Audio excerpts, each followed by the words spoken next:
And is that been one of the most favourite things you've done in your career? Drive to Survive came about as a complete accident because I didn't know that I was going in to be interviewed. I thought I was going to be the interviewer. Because when I was asked to go and sit, I was asked by Sean Bratches, who was running the commercial department in F1. He said, "Well, I need you to go and do some interviews for this Netflix show." I thought, okay, that's what I do. I do the interviews with the drivers. Cool, that'll be great. I know what I'm doing. And then I showed up, and they had the camera pointing at me, and it took me by surprise. And that's why when they started asking me the questions, I was a bit sort of taking my time to answer because it was, the cogs were kind of turning.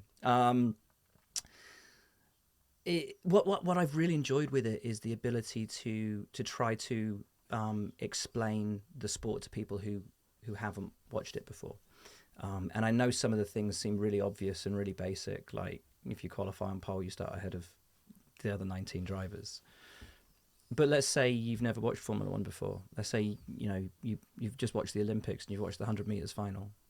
Why does the guy who got the quickest time to qualify for the final, why would he start a meter ahead of the guy who qualified second, who then starts a meter ahead of the guy who qualified third? Doesn't make any sense, right? You're just giving an advantage to the fastest person. And yet that's what we do in Formula One.